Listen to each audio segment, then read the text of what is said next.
And we're live, but this is sort of, because this is really behind the scenes moderation of the hashtag SPSM chat. I'm at Doc Foreman. We haven't really announced this. We're doing an old-fashioned Twitter chat because it's Mother's Day and we had a change in schedule. Several people have important family obligations, and and our Tony, our IT producer, I think is right now like at a diner with Tom Ensel or something. And so I'm just like hanging out here, right? Because that's what you do. And I think Bart Andrews may join us. And I'm just like gonna drink coffee and like totally, have an old school Twitter chat. And almost always have a suicide-related event. Maybe sometimes they're 14-year-old boys with shitty parents. I haven't had that. No, sometimes they really are. But I think maybe you get more of that because I don't. You can do about it. I don't. Maybe. Oh my! Well, I didn't see that coming. Oh look, Carl Dunn is here. Chris Maxwell's here. Oh, my friend Amy Young is here. Oh my God! What? People are watching. Well, like 2 people on Google Plus. Nothing. And by the way, hello, Google Plus people. This is just Bart Andrews and I, Dr. Bart Andrews, and at Doc Foreman are tweeting hashtag SPSM. Go check out the tat on Twitter or the chat on Twitter. We're going to be talking about Mother's Day, and what's really cool is Janet Schnell is going to be our Twitter guest. It sort of, she was willing to, but she took her a few days to confirm. And in the middle of that, Tony is presenting at a conference, and I knew that there was no way that we could. I can't prep people. I just am not competent to do that without Tony's help, and I knew he couldn't do it the last minute. And so this is and so I thought it'd be fun to just do a little behind the scenes video. Got it. How does social media on Mother's Day impact suicide law survivors? And I have to tell you, like, I have really thought all day today, if my child had died by suicide, what this day has got to be like. I had the same thought, and then as I started thinking about honoring that loss on Mother's Day, I had to work through some stuff because I was like, okay, so if I start tweeting and posting on Facebook some of this stuff that I'm processing or these things I want to put out, is how is that going to be received? Are people gonna be upset about that because it's Mother's Day, or are people going to not appreciate it? And then in the end, I was like, no, that's the deal right there. That in fact we aren't willing to talk about this on this. Like, on what other day should we talk about this? Right? That's even more important to talk about it.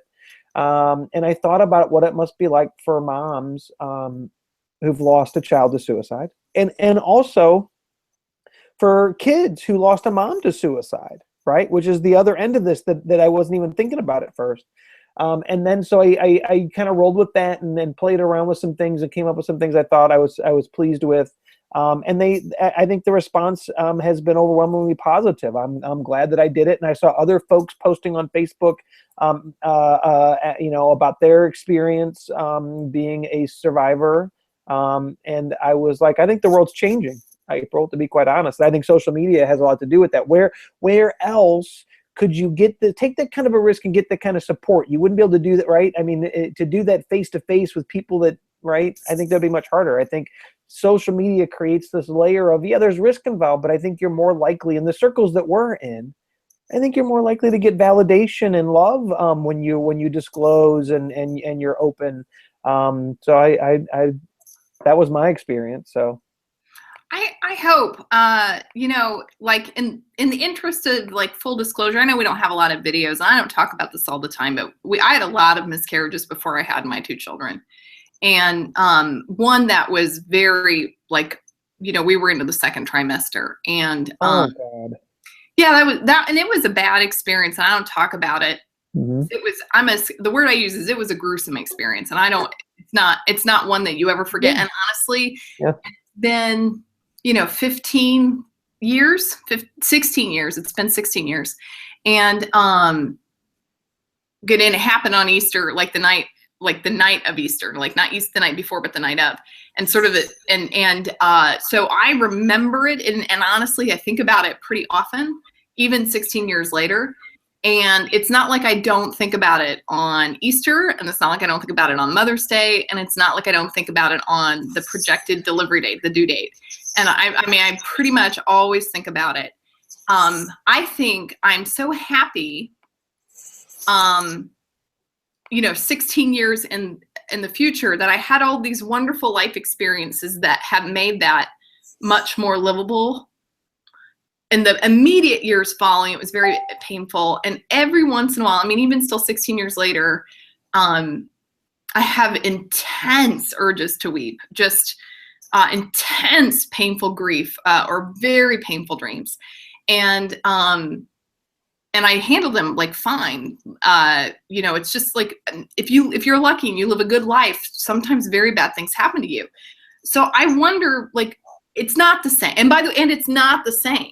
It's not even, like, I don't even think the intensity of the pain is probably the same, because this was not a child I really knew. So, it's not the same. And so I can only imagine what this is like. It's like, I feel like I have like this sort of taste of it, But still, I think that just not even just about suicide. There's a lot wrapped up into mothers and children, and any losses that a mother has faced with children and pregnancy. Mother's Day kind of brings that to a head, right? I mean, so here's this day where we think of all the goodness associated with being a mother, but it's also a reminder of motherhood and all the things that are attached to that. And there's a lot of other stuff attached to that, not all flowers and candy and brunch, right? I think that's probably one of the things that really hit me today, is that we think about this very superficial view of what motherhood is on Mother's Day, rather than the more deeper, intense aspects of motherhood. And I think that's, and thank you for telling me that. That's some serious stuff. It's not, like I said, I don't want to upstage. This isn't just that I have a sense of it, but only, like I said, I feel like it's like, I don't think you can ever have uncomplicated feelings on Mother's Day. The nature of the mother-child relationship is that I don't think that there is anyone who has Hallmark card uncomplicated feelings on Mother's Day. I think you're probably right. Leah's with us. Hey, Leah, what's going on? Oh, I love Leah Harris. Cheney's hands. Oh my God, there's so much goodness on this. There's so many good people with SPSM. It's really quite. I know. It's really. We all dreaded today coming, but we were all fine today. I love this, that this is what they're talking about. This is a family who has had a recent loss of a child. It's just that resilience and that willingness to just put themselves out there. They shared a newspaper story and video that was just beautiful. And I'm just so proud of them and can't imagine what they've been going through. Just can't. I would love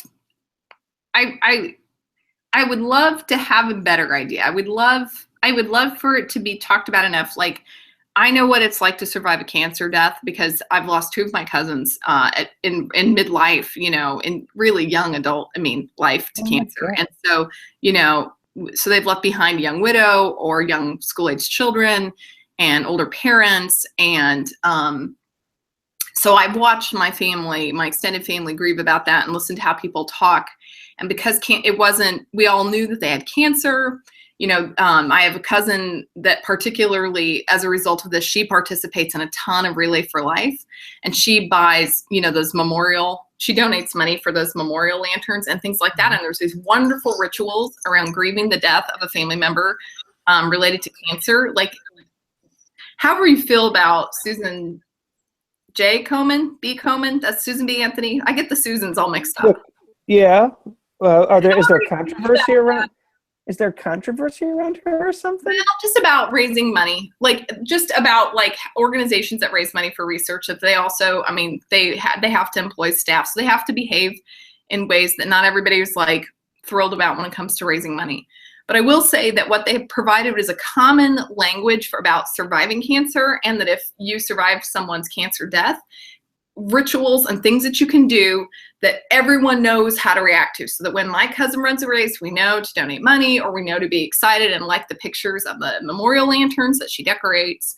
Our grief is very uncomplicated, and our support of remembering is very uncomplicated.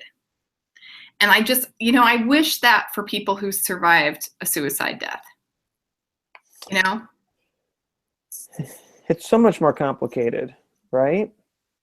How could it not be?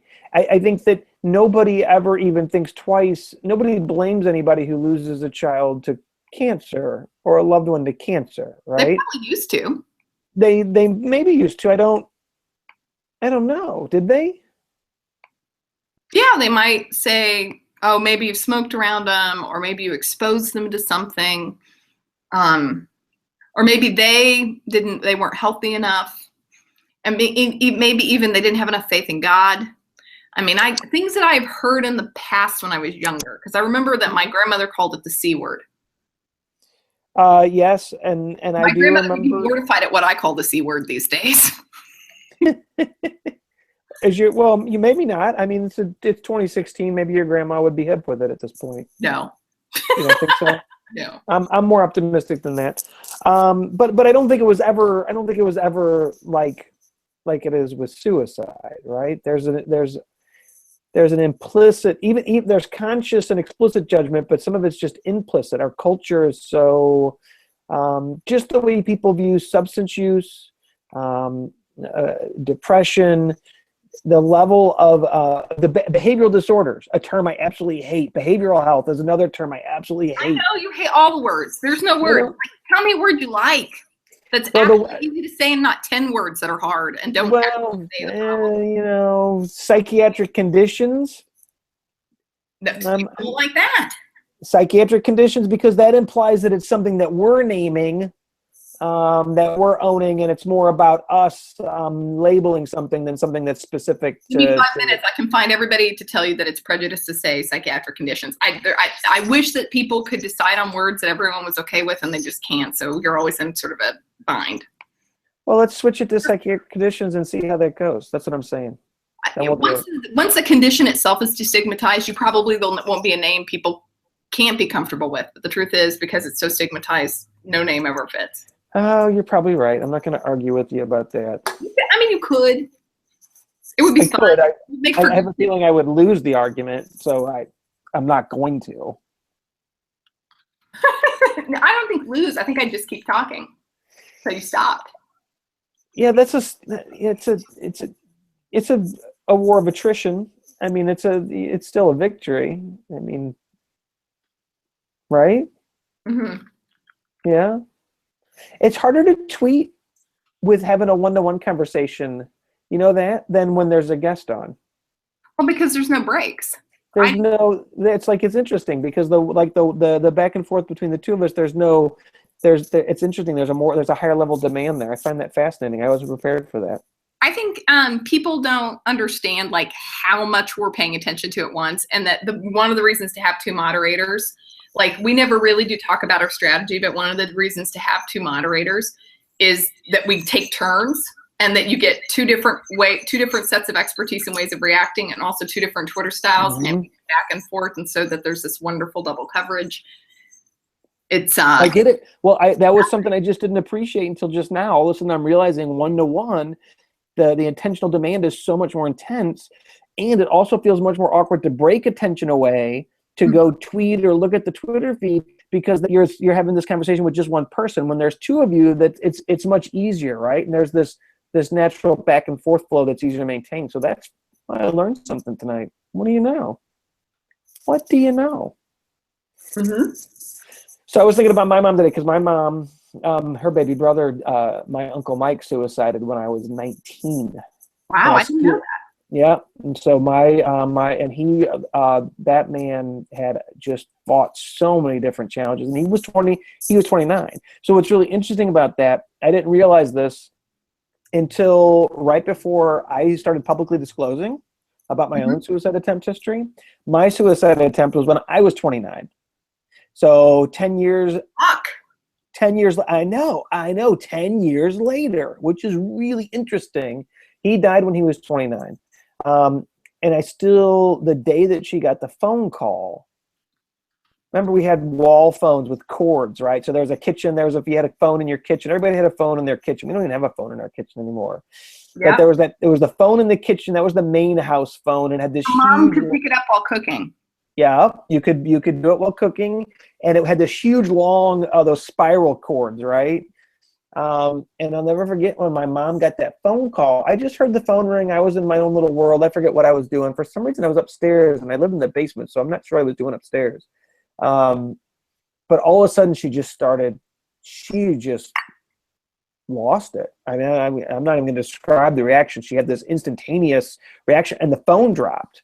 And I had to go out and pick up the phone, and it was I believe it was my Aunt Debbie, and she's like, your mom's really upset. I just told her that your Uncle Mike killed himself. And it was like, holy shit. Yeah. So that was my first experience with What did suicide. you do What did I do? when he said that to you? When she said it to I'm me, sorry. I was like, yeah, I said, thank you. I'll take care of her. And I got the phone hooked up, and I got her settled down, and just did what I could to take care of her. And called my dad, let him know what was going on. He came home from work. And it was one of those things. So when people talk about it, clearly was one of those, there were many paths that brought me to where I'm at in my life now. That certainly was one of the key ones. Mm-hmm. The interesting thing, and so I think about moms and the connection with moms and family and suicide. It tore our family apart. In fact, there's one of the sisters that still doesn't really talk to anybody since that. And that was, oh God, geez Louise, 27 years ago. 27 years. There were people that didn't speak to each other for 10 years after that, 11 years after that. God. Oh yeah. It was, everybody blamed everybody else. And I mean, this story is a long, intense story. But I still, and so my mom, that was her baby brother, right? And it was absolutely devastating. And so he wrote a note. She's offered to let me read the note, and I have declined at this point. Maybe sometime I'll have the courage, or enough courage. I'm curious, but I'm not ready to do that yet. Yeah. How do you know that? What? How do you know? You do know. I mean, I'm watching your face. Well, because when she offered it to me about 18 months ago, when I was pulling a presentation together, and I needed some pictures of them to put in my presentation, and she's like, I'll let you read the suicide note, and I'm like, nope. Instantly. I mean, it was like instantaneous. There was not even any mulling. There was like, nope, no thanks, don't need to. And although part of me is curious, and I know some of the things that are in the note, she's told me some of the things that are in the note. But I've reflected on it every couple of months since then, and each time I reflected on it, I'm like, nope, I don't want to.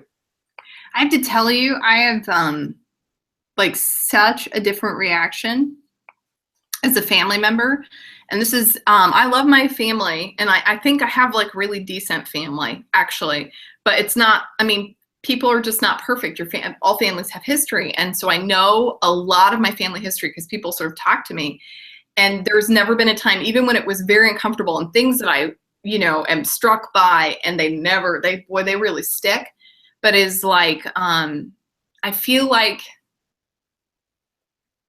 whatever discomfort I have, I feel like I have the secret code for things, and that makes me make more sense, and makes the place I come from makes sense. And so it's like I don't want to not have the code book, and which is very interesting. Like that says something about me more than anything. Yeah, and it's interesting because I read suicide notes all the time, right? In books, and I've read but I think it's too close to me, right?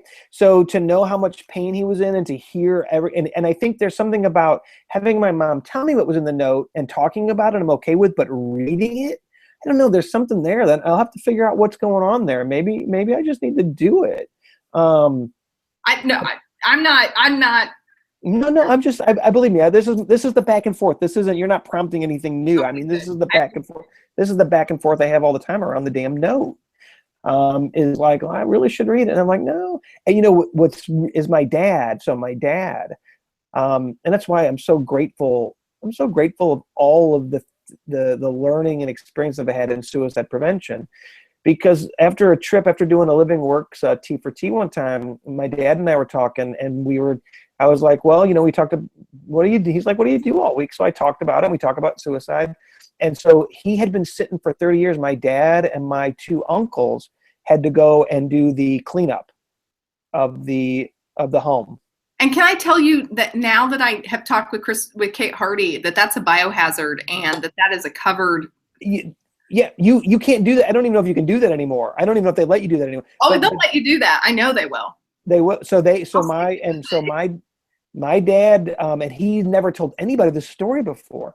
And I'm not going to go into the details, obviously, but as he told me the story, I was like, oh my God, my dad's been living with this inside him, right?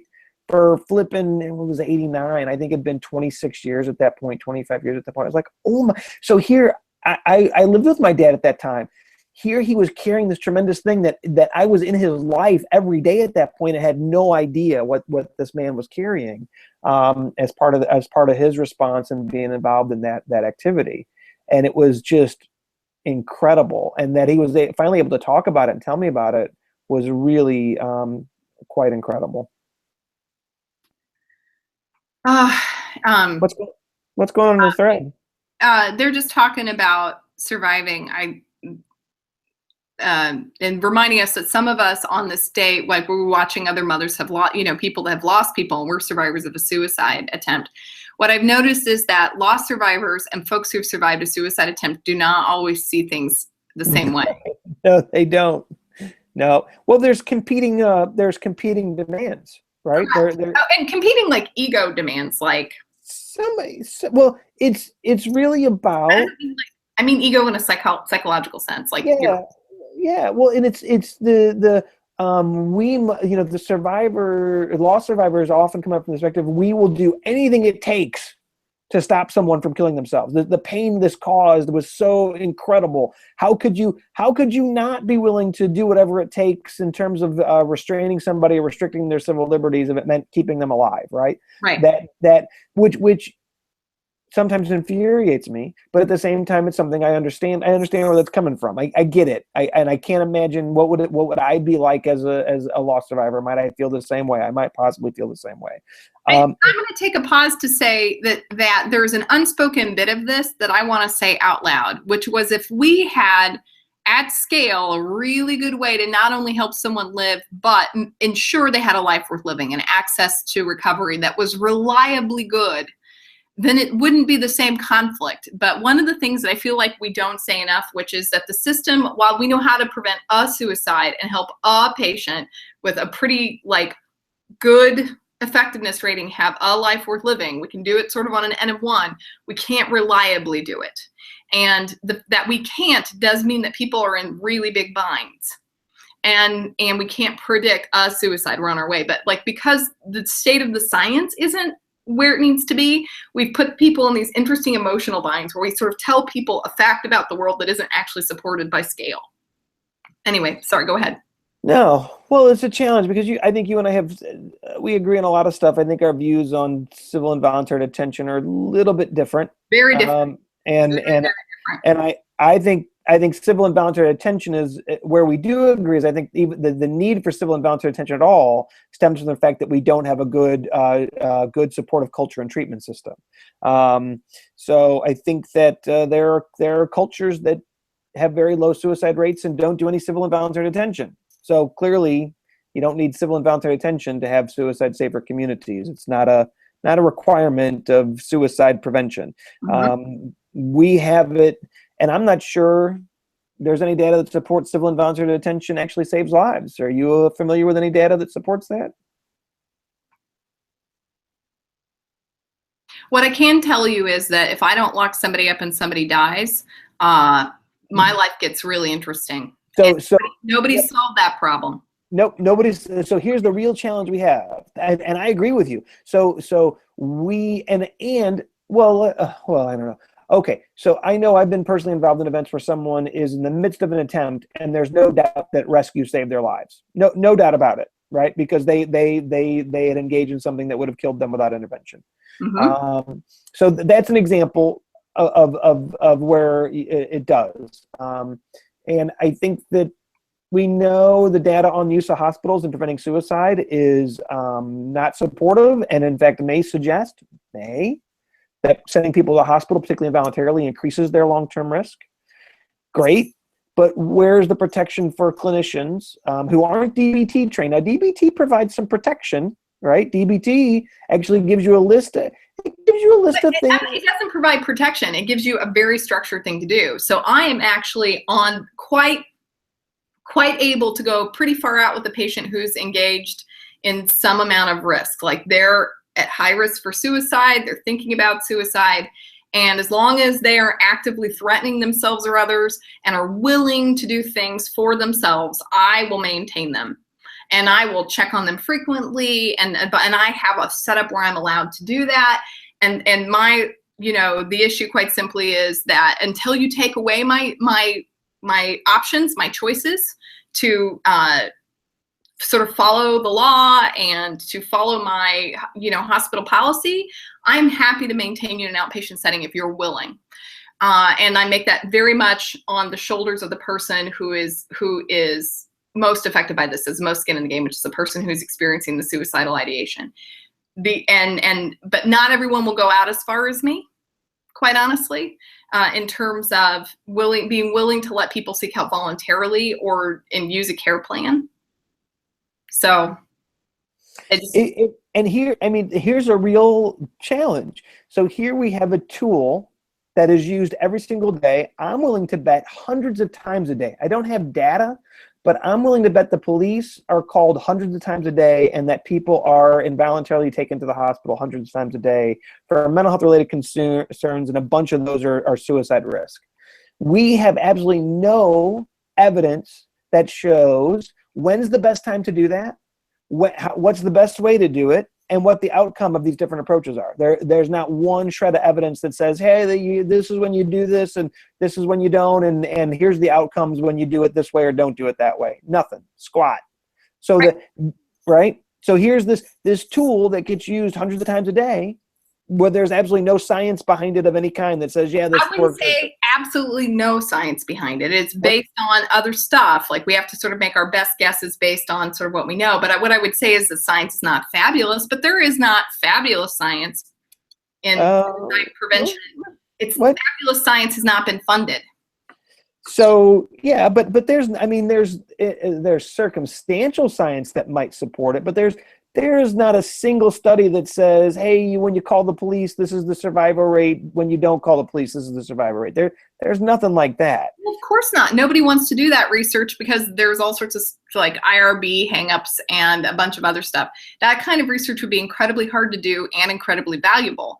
And the issue quite simply is I'm stuck with the liability, whether we do the research or not. You got it. And that was who was talking about that one of the things, somebody was just tweeting about this, that one of the things that needs to change, there was a great article about this, about how we need to change and provide protection for providers who are doing suicide prevention work, because the way that everything is set up right now is that you have very little protection if something goes wrong in the process, right? That there's that is one of the things that in fact drives some of these fear-based decisions and some of the poor decisions that get made in suicide intervention is decisions that are made solely for liability protection purposes. I'm just replying, by the way, just Janet Schnell's talking about the book on Amazon and some of the other resources. Janet Schnell is probably she's one of my favorite human beings. I just love her. And she's just sensible and compassionate and articulate. Janet Schnell is amazing. Are you kidding? I got to meet her at AS. I'm surprised you didn't know her, because I feel like I've known her a couple of years. you've been more connected with the oh, look, somebody's tweeting out about the Leah, yeah, rational suicide or rational laws. Maybe that's the book. That's the book where I'm getting that sense of we need to provide more Right. more, yeah. And that's great. Could you please hurry up? Because meanwhile, a bunch of us are in quite a bind. And it's a bind that I don't have, I've got to feed my kids tomorrow and keep my license. Well, And I, like I said, I'm pretty good at documenting it. I do everything that I can where I think that is reasonable. And I won't get in hot water if something goes wrong. well, look, here for those of us that do this every single day, Yeah. I would rather deal with an irate person at risk of suicide that the police were called and they were hospitalized than finding out that someone I worked with is dead or seriously injured. You sue me for that. That's fine if you want to. But if when I've got to weigh these two outcomes, which of these outcomes am I willing to live with? I'm going to be more risk averse. I'm just gonna, plain and simple. I think it's unwise to do it a different way. But that's my 2 cents. There's some crisis lines that never do active rescue. In fact, some of those crisis lines ended up joining the Suicide Prevention Lifeline Network, which requires active rescue. And that was a big switch for them, right? There were some lines that didn't do active rescue. There's still some lines, some of the Samaritan programs, maybe in Europe or other places, don't believe in active rescue. That's not our role. Our role is to be there for the person. We're not going to call the police on them.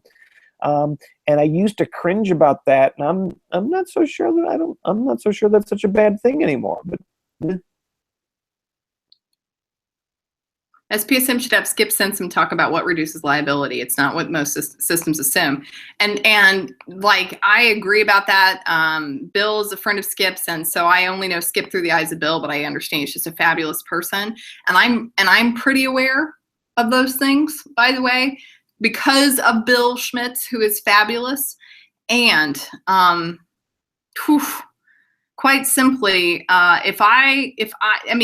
here's the deal, and this is something that is really, it's not like that I'm thrilled about it, but the facts are that if I put somebody in the hospital and the hospital's the last person to see them, and they die, there won't be a I didn't go far enough question. There won't and if they die, and we didn't lock them up. That's the problem, isn't it? So that there's good science behind that. I'm saying this is sort of the incentives of the system are not to keep people out of the hospital right now. No, it's not good, right? Because all of us providers are in the same boat. So it makes some real challenge. Look, that conversation, people are kind of echoing that conversation.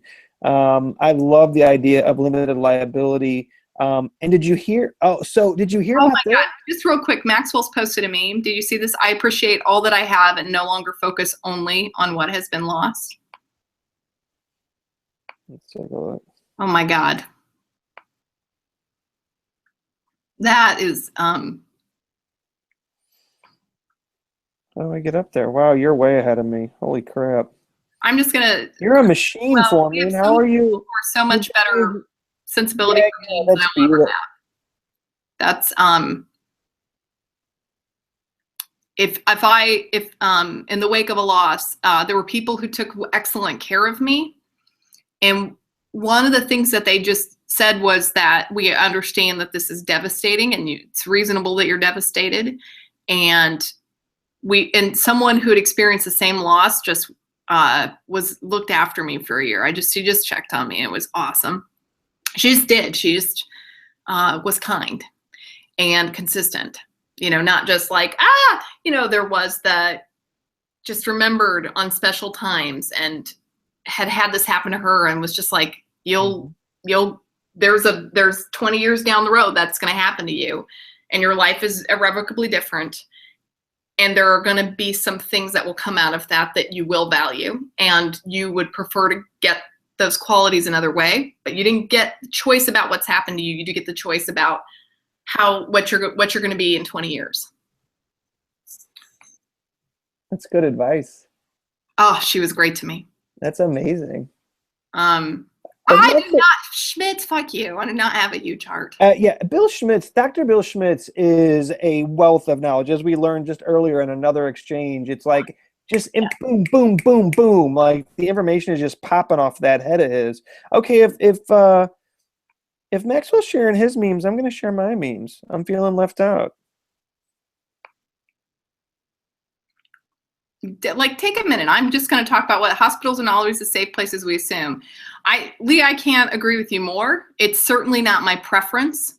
It's certainly not the system that I would prefer, and I cannot wait. You know, if anything, I sort of throw myself with all humility at the feet of loss survivors and suicide attempt survivors. If I show up begging for another system, they assume that because I'm getting paid, that I don't know what I'm talking about. I don't know why, because I have to sort of live in this all the time. I have to live in it with all of you, that within the same system. That is not what I would prefer. It's not the treatment that I would want to receive, that I would want my kids to receive, or that I want to be able to provide. I'm doing the best I can in the system as it's designed. But really, and I know it's one of the questions that we ask about loss survivors. I think that loss survivors and suicide attempt survivors have a lot of power to tell their stories and demand the system be changed. Better laws, better resources, things that work. Mental health care is not more expensive than many kinds of very expensive physical health care, but it was the mothers whose children had died from AIDS who put those quilts together and showed their asses up, you know, across from Congress, and were there every day saying, this is the picture of my kid, do something. Those were the people who could make change happen. Mothers are very powerful and hard to say no to. It is very easy to tell me to F off. It is very hard to tell mothers sitting here saying, this is my child and you will fix this. And on Mother's Day, if I could get 1,000 mothers on the lawns outside the White House saying, our children deserved a better system, and they are dead, and it's too late for our children, but it is not too late for some other mother's child, so fix this. That would be fabulous. Please help me provide better care. That would be my big thing that I would say. I agree. Well, and isn't it interesting that has happened with suicide? Right? Right? So there's been it hasn't happened with suicide. It happened with AIDS. It has happened with drinking and driving. You're starting to see it happen with heroin. You're damn straight. It did happen with AIDS and drunk driving. And drunk driving is behavioral, by the way. Anyway, sorry. I don't like that behavioral. Yeah. You're just gonna have to get over it and find a better word. You did that on purpose. No, I'm giving you the stink eye because you're far away. Your stink eye does not affect me. That look. But the mothers really did.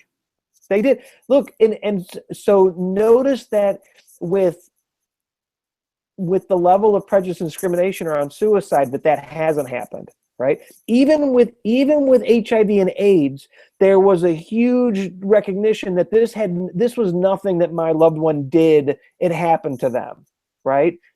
Victims of accidents where the driver was drunk. This happened to my loved one.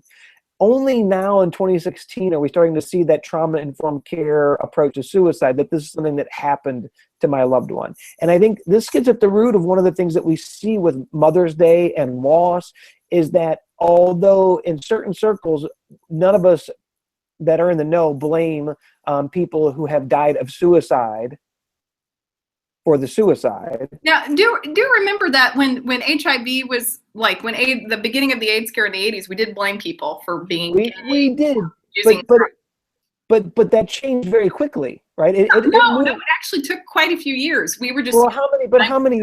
When did? But what? With the late 80s into the early 90s? Right. Okay. Well, that was 10 years. And suicide's been around for how? So suicide's been around for how long? Maybe it's been longer than 10 years. Maybe. Is this a new thing? Is suicide a post 2006 thing? See what I'm saying? Right. Yeah. I see what you're saying. That we've lived with the stigma of suicide longer than we live with the stigma of HIV. Still Still living with it. Yeah, it's not even. But at a different intensity and a different mortality. Even at the height, HIV did not take more lives than suicide. So think about that for a minute. And I'll think this was one of the things, this was amazing. At the Zero Suicide Academy, we had a Republican representative come in and say to our group, this is ridiculous. There are more people dying of suicide than of traffic fatalities, and we're not doing enough, right? I mean, there's something starting to happen, but still it's taken way too long, Dr. Foreman. I agree. Well, believe me. So Leah's talking about an ACT UP strategy. Do you know what the ACT UP strategy is? Like ACT UP Fight AIDS, which was a big thing. Ah. Right. And by the way, if you love the music Rent, like they even reference that in one of the songs and La Vie Boheme. But because I'm that kind of nerd. But let me tell you, they're talking about organizing a march and having the moms there, and I think that's a fabulous idea. I will say we started SPSM because we believe that we could accelerate the process of innovation and progress in suicide prevention by accelerating conversation, accelerating disbursement of information, accelerating advocacy. That we believe that social media would amplify a lot of what we were doing, and so and I mean I think the proof is in the pudding. I think that we've seen some of that has been directly because of involvement in social media that things have accelerated. I think social media has a lot to do with it. People are more comfortable talking about it in social media, and as they get more comfortable talking about it in social media, they become more comfortable talking about it in real life. Once they see that people are hearing them and responding, not always positively, but mostly positively, then it makes it easier to talk about in real life. I'm going to give Ursula Whiteside some grief because she's only like partially hearing our conversation. She accused me of saying that I think that people don't blame people for suicide anymore. No, Ursula. I will say that we definitely blame the people who've killed themselves. We definitely sometimes blame providers. We definitely sometimes blame parents. I mean, the issue quite simply is the truth is we really don't understand what causes suicide very well. And until we have like a really good concrete, like this is how it works, we have some theories and they're kind of difficult.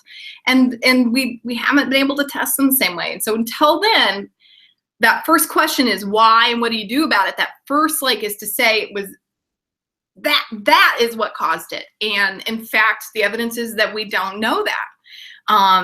The evidence is unclear. The research hasn't been done. I'm really trying my damnedest to get a better science so that we can start to say, because cancer, and AIDS were punishment from God, and suicide sort of falls under that category too, or punishment for unhealthy behavior, risky behavior, for being gay, all those things. And we don't, and some people still say those, but if you said that now, people would think you were a bigot. They wouldn't, because we have much better explanations, right, about cancer and about HIV than we had even when I was a child, right? We do, and I think that we don't understand illnesses that are connected to all of these different facets. And I don't like brain disorder. I know language is such a huge issue for me. I don't like brain disorder. I don't like behavioral. I guess I'm gonna have to pick one. The list of things that people don't like, and a list of things that are reasonable to use, because language is about reasonably communicating an idea with some convenience. Like, find something effective and functional is all I'm asking. I like interpersonal. But that's not always right either. When isn't it? When is it mental illness interpersonal? Yeah. So Phineas Gage gets a rod through his head and begins to act out a bunch. And that's pretty much because a chunk of his brain flew out. And so the soliloquy is, but not what makes him sick. It's a chunk of his brain is gone. But it is interpersonal because the result of that injury changes how he relates interpersonally in his social. What about people who relate interpersonally very, very well and have deeply painful anxiety attacks? But that still is impacting them interpersonally. Not really. They're doing great. They don't have there are people without interpersonal. Are they doing great, or are they struggling with intense anxiety? I'm confused. Interpersonally, they're doing great. Like I said, this is one of those ones But, where the split hairs is I disagree because Bart, they're if the doing, goal is effective communication for the purposes of helping people, the splitting hairs is not working for me. Like, not that you do, like in general, or a whole field that does this in ways that don't facilitate communication and results. And then I'm like, okay. I'm like, it's not that I think that language doesn't matter, because I think that it does, and I'm thoughtful about it. It's that. Did you just say language doesn't matter? Are we going to tweet that? Doc Foreman says language does not matter. I think you can tweet that, but that's not what I said. So it would be, libel. It would be. Well, it's a good thing this isn't being recorded. Now, so everything, all of the things that Leah said something really great. Social. I don't think we have to know why definitively before we can act with compassion and common sense. Not only yes, but fuck yes. Anywho, we don't understand human behavior in a social context very well whatsoever. And in fact, the data shows that how the culture reacts to the person's and the behavior and how they are has a direct impact on whether it's even an illness or not, right? How we view it. If you view something as an illness, then you've made it an illness. It doesn't mean it. For instance, when we look at spectrum disorders, you read the book Neurotribes, which I'm going to recommend to everybody because it's fascinating, and it talks about neural diversity. We label certain people have certain characteristics as ill, when in fact it's just who they are, and it's society's definition of them as being ill. And I'm going to add. Tell me the function of this speech. Like, tell me how this gets to an outcome. This gets to an outcome in that we're focused on the individual, like they're ill, instead of how the culture and the society and the group around them is responding to them. That's where this is going. And that is the problem. Not always. Well, we're going to disagree on that, I think. I think we will. Just to point out. You're having a crippling anxiety attack. There's nothing that I can do that's not going to make that feel like your heart's killing you. No, but if you don't feel like you can talk about that, or you're going to be rejected or belittled because of that, that intensifies the anxiety. I didn't say it makes it worse. What I'm saying is that shift does not make the fact that there's something that is fundamentally wrong. Where we're going to disagree vehemently, and I can debunk your approach on this. Where we can view this interpersonally and socially is that, in fact, disorders vary incredibly based on the social environment people are in. The social environment determines more of this. Social environment can exacerbate or inhibit things, but the truth is your limbic system's fucking with you. And that is like the facts are your limbic system is doing something that's really distressing. This is why we're seeing it's not that the language or the social context is not powerful. It's that it's not 100% of the story. It's primary. I don't even think it's primary. Absolutely primary. I don't even think it's primary. And for instance, if you look at rates and the experience of nothing to suggest that of the biopsychosocial factors, social is primary. We just know social is primary. In fact, that there was just a study released. Your preference does not make something a fact. Even though I love you. Well, nor does your preference that it's internal, that it's biological. No. What I said is there is a triad, and that your preference does not make social the primary driver. Well, no, data does. Well, explain. You don't have data. Explain. Sure, we do. So why is it that in non-Western cultures, men and women who experience schizophrenia have a very different course of schizophrenia than in Westernized cultures? In fact, they often don't even have a. What makes you certain that the course is, quote, very different? Because the data says that. No, it does not. It does. No, it does not. It does. You're thinking. You wanting the data to say that is not the data saying that. You're wanting the data. It sounds like you're wanting the data to not say that. It sounds like you want the data to not say that. You want the data to say what you want it to say. I think you said that just a little while ago. You're saying that it's weak, Bart. And I love you, but you did. You want the data to say what you want it to say. It's what I'm hearing. I have not made these. You've made these big, like this is the thing, and I can't do anything about that. You're trying. You're not very successfully, but God bless you. Oh wait, no. Let's talk about South Korea then. So what are you saying? South Korea's suicide rate almost tripled in 30 years. What's different It didn't now? even take 30 years. It did no. So what? It So happened after the Asian financial crisis of 1997, Muffin. I don't think I'm going to double check that because I think it started earlier than that. Actually, So it was a complete environmental change, right? Oh, I didn't say the environment didn't matter. But so a complete so an environmental change resulted in how much of an increase? And it also, the environmental change didn't cause other people to die by suicide, only some. So, well, but right. So I'm not saying that these. I'm not saying that genetics and other variables aren't important, but we have minimized environment. All treatments are focused on the individual instead of the environment they're in for the most part. No. Really? Oh, let's see. How many people go to their psychiatrist or their doctor or their psychologist and they do an analysis of the person's entire environment and address environmental situations? DBT, I do it all the time. How often do family members come in for DBT? Quite a bit. How often do you talk to family members? What's the percentage? Probably with nearly all of my patients have a family member. And employers? Probably employers? almost all of them.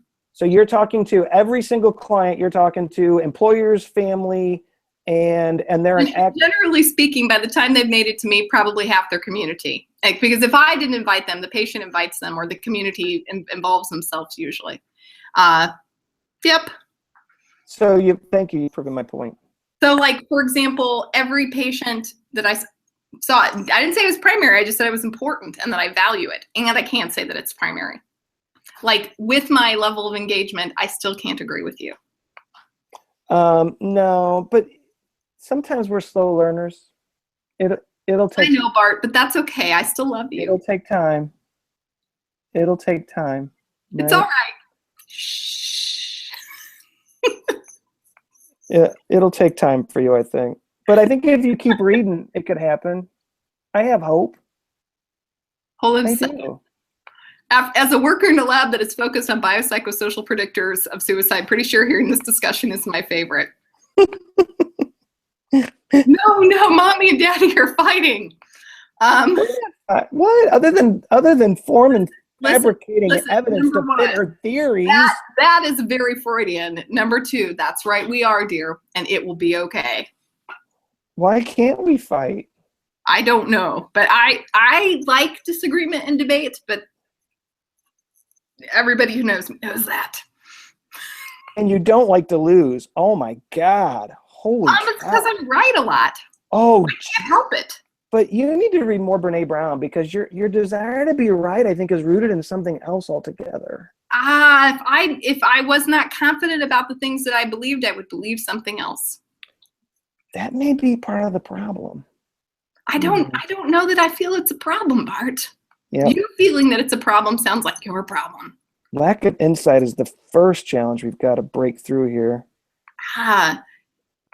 Your problems are localized in you, Bart.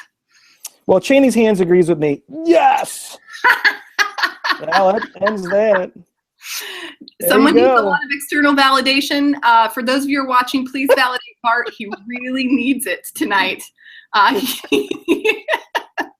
have high needs for external validation. I do. I can own that. A lot of big words and stuff in my head hurts. I would agree with that. Take things up. The suicide rate sucks. You're right. It sucks ass really bad. Once again, the reason to do this is not just because that it is Mother's Day. The reason to have Janet Schnell here is that I believe that number one, we've really under-discussed lost survivor resources on SPSM. We just really have.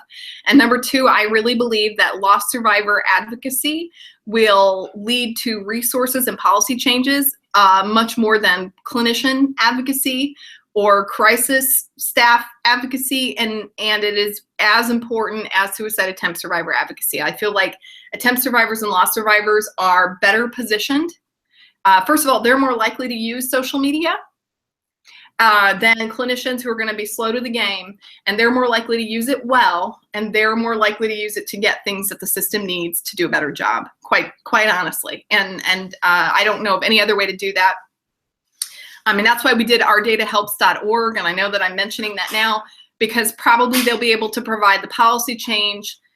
They will probably be direct to researcher provision of data that we really, really, really need to do better research. What you noticing, Bart? The thread is hysterical, and there's so much goodness in this thread. I know. Bart is Andrew Brown, theoretical perfection achieved. Here, I think Andrew's taken the Doc Foreman approach. Theoretical, blah, blah, blah. People die regardless of what theories are in play. We need to focus on common ground. He makes an excellent point. Bart just likes to fight. It makes him happy. No, I don't enjoy fighting with people. You love it. I don't. That inside. I don't like to fight with people. It's unhealthy. It upsets people, and I don't enjoy it. Let's bring your wife on.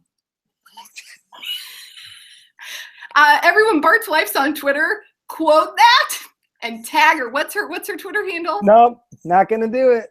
If you know Bart's Twitter's handle, I don't like to fight people. Tweet Bart's wife like now. She will get it on her phone. She will be on that shit, and you have the funnest night ever.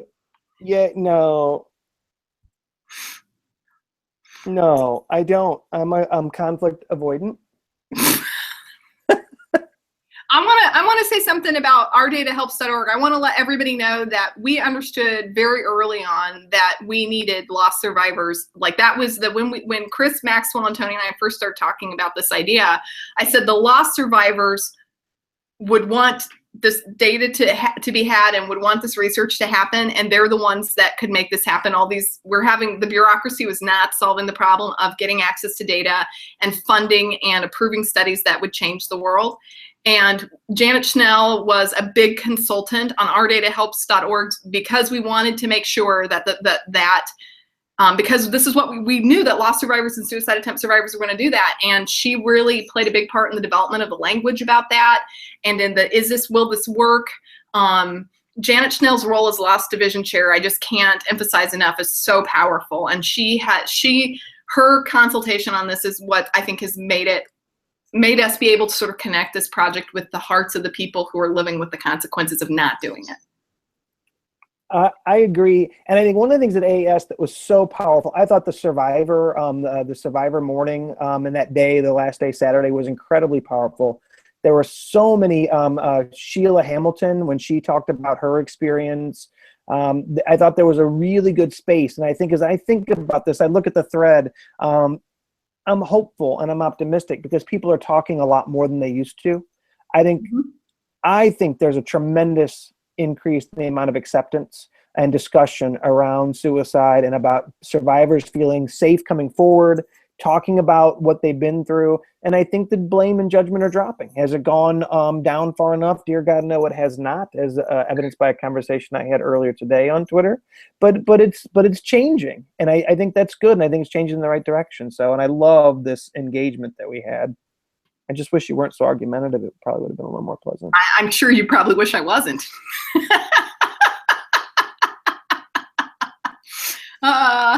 Multivariate. You don't know me. Trying not to cry. You don't know. Yeah. Don't even think you know me. I need to shout out to Crystal Roach, who's going to be on next fall talking about Tumblr. I took multivariate statistics, and I think I had to take like 3 semesters of it for my PhD. And when I took the very, very last one, the big multivariate class, I took the final. I didn't know if you have to get a B or better, or you have to retake it. And I remember taking the final, and this only happened like one time, weeping on the way home from the final in graduate school, because I thought even if I failed, at least I would have a month off because it was not my favorite. Oh my God.